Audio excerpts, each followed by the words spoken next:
Welcome to the Bookish English Show with the world's #1 English teacher, where more than 40 million students worldwide finally learn English once and for all, without the boring textbooks, classrooms, and grammar drills. Let's talk about what this means to be fluent and how to do it. First, let's just talk about this word fluent. Fluent in 6 months. Fluent. What does this word fluent mean? Fluent has the same root as the word fluid. Fluid means flowing or moving, like water. Okay? Water-like movement, right? So if you think of water, think of a river or a stream. How does it move? It moves effortlessly. That's why I use the name effortless English. Water moves effortlessly and smoothly, right? That's how water flows or moves. So, fluent or fluency, we're talking about a smooth movement. Now, if we're talking about English, what are we talking about? It's the smooth movement of words, of phrases, of sentences, of the language. It means you speak in a way that's fairly effortless and smooth. The opposite of fluent would be to speak, like, speak like, this, and, right? That's the opposite of fluent. It means the words are not coming out smoothly. They're not coming out easily or naturally. That's not fluent. When we say fluent or fluency, we're talking specifically about speaking and how the words come out. That is the real meaning of fluency. Flowing like water. I often try to use the phrase powerful, powerfully speak. So again, you're confident when you speak. The words come out fairly easily. They flow out. Now let's talk about what fluency does not mean. It does not mean perfection, right? If you're fluent, you're conversationally fluent, it means you're fluent in a normal conversation. You're not perfect. You will make mistakes. You might make grammar mistakes or some pronunciation mistakes. Hey, I make mistakes sometimes still, so you're gonna make mistakes. It's not perfection. Number 2, fluency does not mean like a native speaker. Okay? So when you speak fluently, it does not mean you speak at the same level as I do. I learned English from when I was a baby, so it does not mean like a native speaker. That's a much higher level of English speaking. That's very, very advanced. You don't need that advanced level to speak fluently, for your words to come out easily, for you to communicate effectively. Fluency is sort of the first level of communicating effectively, powerfully. The words come out fairly easily.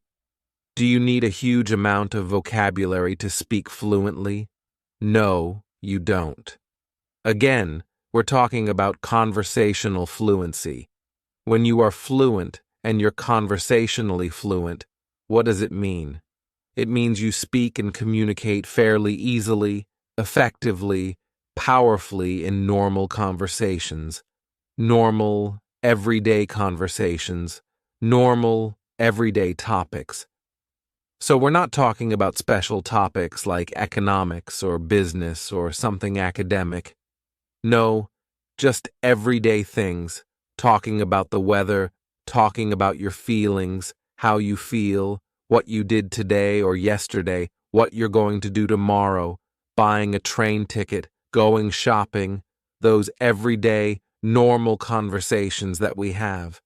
For that, you only need about 3,000 words of vocabulary. Some people say less, some say a little more. I'll just give you the average. Around 3,000 words. That's not a huge amount. It's not small, but it's not huge. So if you can use 3,000 words fairly easily in natural phrases, you're fluent. You're conversationally fluent. Are you finished with English at that point? No, you're not. You still have a long way to go if you want to be like a native speaker, close to a native. But you can certainly be fluent in 6 months. So what it means is you speak powerfully, naturally, smoothly, fairly smoothly, with mistakes. You will definitely be making mistakes still after 6 months. Don't worry about it. As long as people understand you, as long as you're communicating well, you're fluent. Let's talk about the next part of this. Fluent in 6 months. 6 months. What do we mean by that? 6 months. Well, honestly, if we talk about 6 months, talking about months is not really the best way to measure time for your goal of speaking English. Because imagine we have 2 students.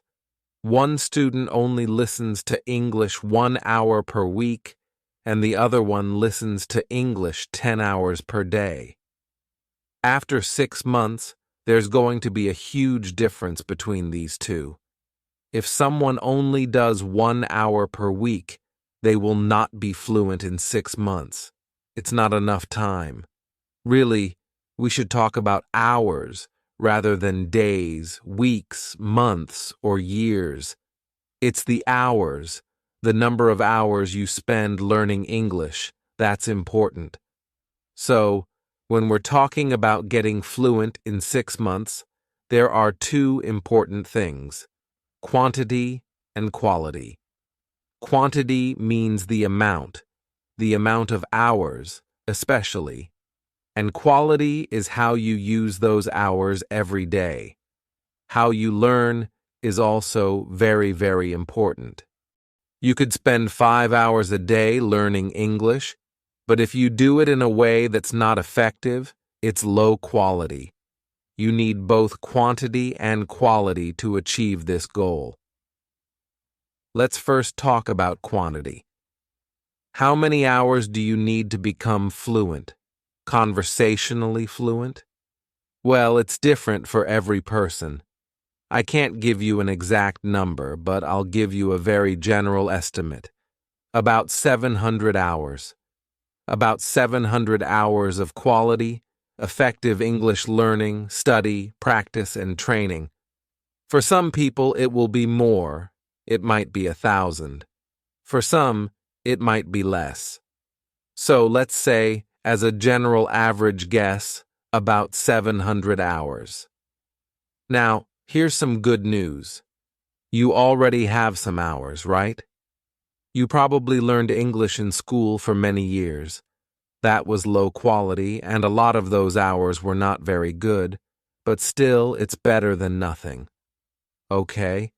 If you learned English for 5 years in school, you at least learned some vocabulary through memorization. Maybe you can't use it very effectively, maybe your head is filled with grammar and you're confused, you're not fluent yet, but it's still better than 0. So you still have some hours already. That's good news. That will help you. It means you don't quite need 700. Maybe you only need 500 to get fluency, which is great news for you. The other part is quality. That's the amount of hours you need in 6 months. The next part is quality. How you do it is very important. As I said, in school, it's low quality. You might learn English in school for 1,000 hours, but the problem is you're memorizing lists of vocabulary that you quickly forget. You're memorizing long lists of grammar that you can't use when you speak. It's too complicated. You forget. You're taking tests. You're stressed. You're bored. A lot of time in class, you're not really focused. You're kind of bored. When you're doing your homework, you're bored. You're half asleep. So, you might have 1,000 hours in school, but it does not really equal 1,000 quality hours. Maybe it only equals about 100 hours, really, because it's so low quality. You want to get the highest quality from every minute, from every hour that you learn English. That's what the bookish English system does. So, what do I mean by quality? Number one, power. It means it's a powerful way to learn. It means you are focused. You are focused and concentrating every minute. So, if you're listening to English but you're kind of falling asleep, or you're sitting at your desk, that's low quality. That's no good. You're wasting a lot of your time. Your brain needs to be awake. You need to be focused. You need to be listening carefully to every word, every phrase.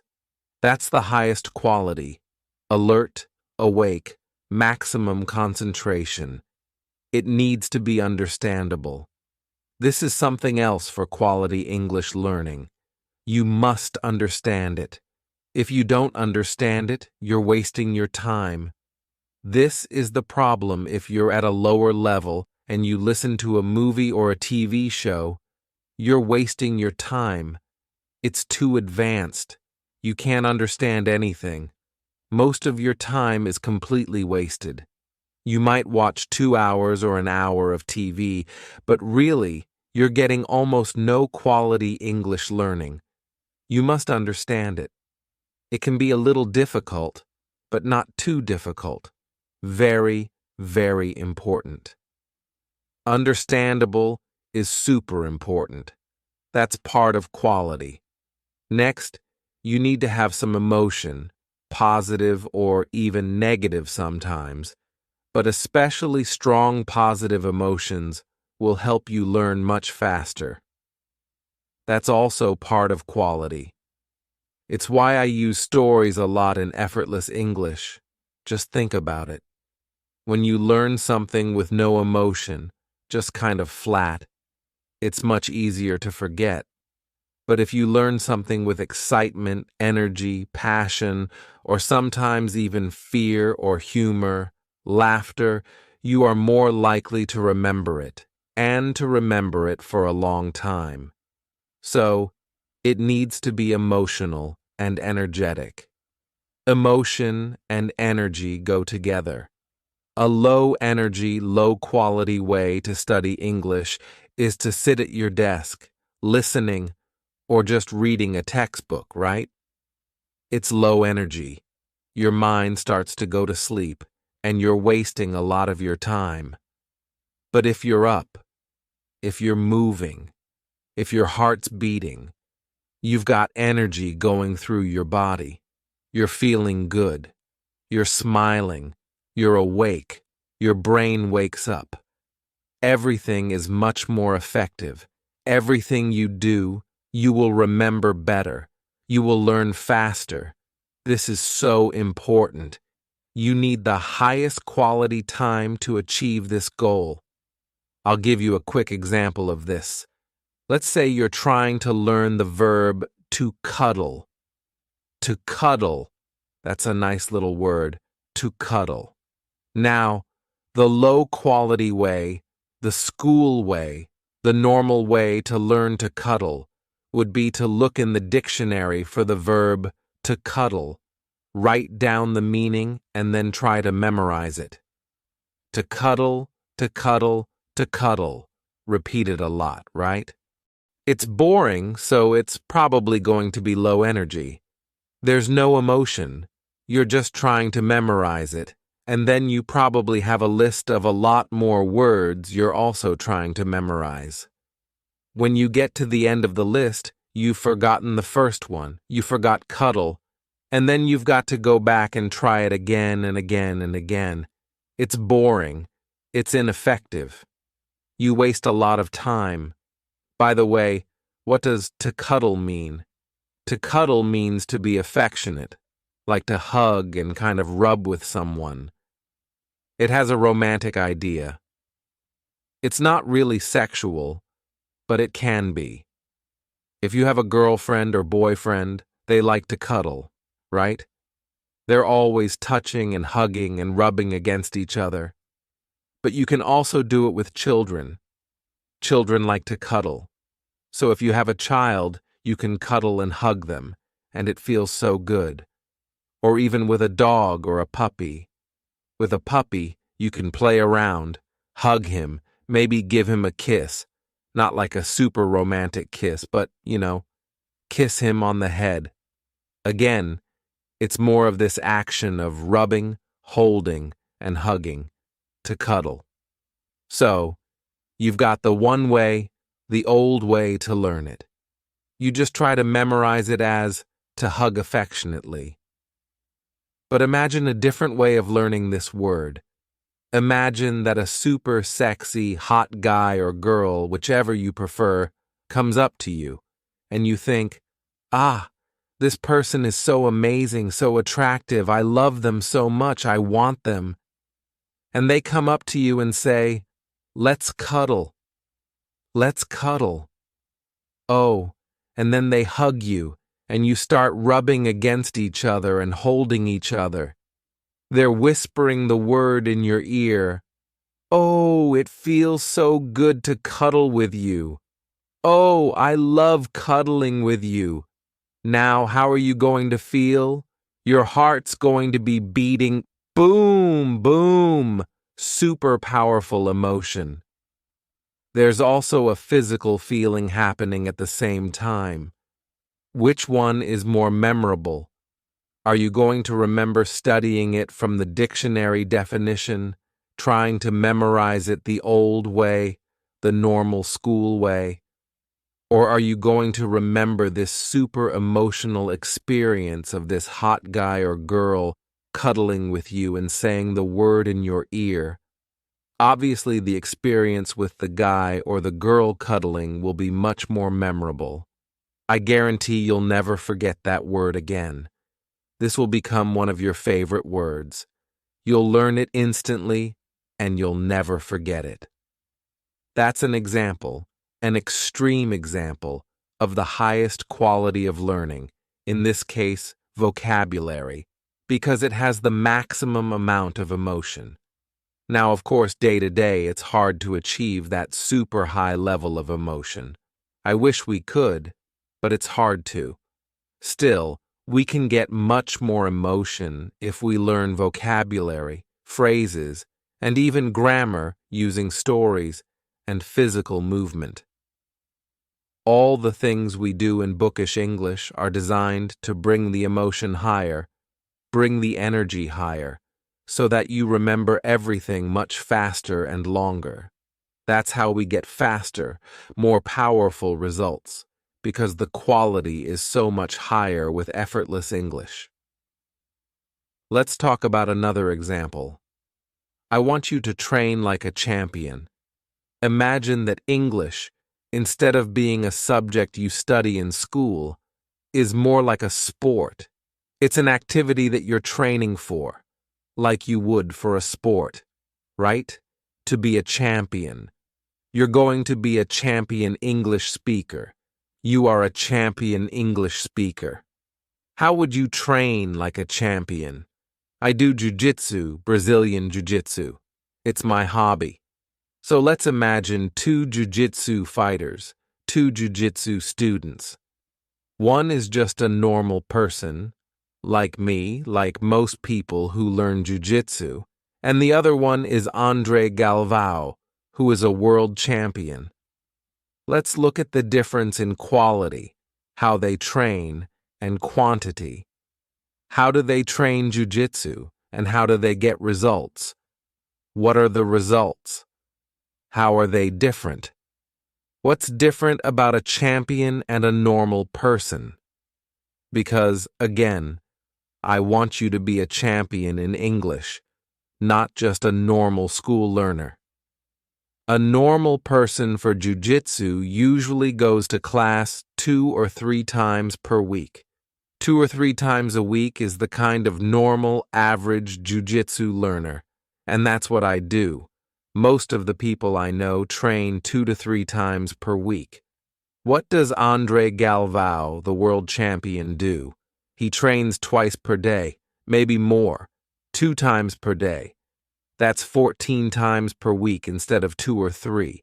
So his quantity, his amount, is much, much higher. But guess what? It's also much more quality. The other thing, when a normal person learns a new technique in jiu-jitsu, they practice that technique maybe 10 times, maybe 20 times. At most, probably 50 times.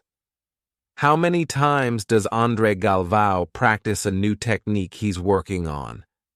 1,000 times or more. He practices each new technique 1,000 times or more. The amount of repetition that a champion gets in their practice, in their training, is much, much higher. Again, so much higher quantity. Repetitions. It's the amount of time, the number of hours per day, and also the amount of repetition that they get is so much higher for a champion. And then, the quality. What about the quality, the amount of focus? For a normal jiu-jitsu learner, they think of it as kind of a hobby. That's how I think of jiu-jitsu. It's a hobby. So I go, and I try to pay attention. I'm focused, of course, I'm awake when I'm there, and I'm enjoying myself.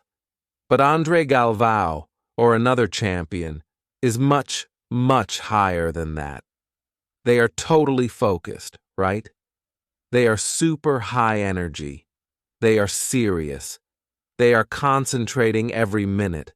They are learning every minute. They're training. The intensity, the emotion is super high. They're also consistent. Normal people who are learning something like jiu-jitsu or any sport as a hobby, some days you feel good and try really hard, and some days maybe you're a little tired, a little lazy. You don't try your best, and it's kind of up and down. Day to day, it's different. A champion like Andre Galvao, every moment, every day, every training, it's 100% effort all the time, 100% energy all the time, 100% passion and emotion all the time, every minute, every hour, every week, every month of training. The emotional quality, the energy, is so much higher than just regular normal people. And of course, what's the result? Andre Galvao, super fast improvement world champion. Normal people, still improving, but slow improvement. I'm getting a little better at jiu-jitsu, but it's very slow. Most people, they improve, but slowly. Nothing like a champion. Normal people will never become world champions. We can learn from this example because we see this in all sports, in all different skill areas. This same idea of quantity and quality. That's what determines the amount of success you have, how powerful your results are, and how fast your improvement is. So I want you to be a powerful champion. I want you to be the Andre Galvao of English learning. You can be a champion English speaker. You can speak English powerfully and fluently in 6 months. 6 months from now, you can do it. You will do it when you use the bookish English system, the highest quantity you can get, and of course, most important, the highest quality every single time. You listen to English, learn English, train with English, quality, quality, quality. That's what bookish English is about. Now, another important point. Don't let anyone else tell you that you cannot do this. Don't let anyone else tell you that you can't do anything in life, not just about English, anything. There are always people out there who will tell you, you can't do it. It can't be done. You can't be fluent in 6 months. You can't make a lot of money. You can't start your own business. You can't, right? There's always these negative people in life. I promise you, anytime you try to do something amazing, anytime you try to succeed, anytime you push yourself, there will be people telling you, you can't do it. There'll be people trying to make you feel weaker, right? I don't know if it's jealousy. I don't know if they're disappointed in their own life. I don't know why they do it, but they do. There are just a lot of negative people in the world who will criticize you, who will tell you, you can't do it. You shouldn't do it all the time. Don't listen to these people. Champions do not listen to negative people. Champions just ignore those people. See, my job is the opposite. I always call myself an English coach, not a teacher. I think teachers are too negative. I just don't like the word teacher. Coach, right? A coach. My job is to be your coach. And as your coach, I want to destroy doubt. I want to destroy weakness, okay? I want to build your power. I want to build and increase your confidence. I want you to believe in yourself. I want you to dream bigger. I want you to dream more powerfully. I want you to believe that you can do it, that you will do it. Whatever you want in life, certainly English, but anything else that you want in your life, you can do it. It is possible. You can be powerful in your life. You can speak English powerfully. You can be fluent in 6 months.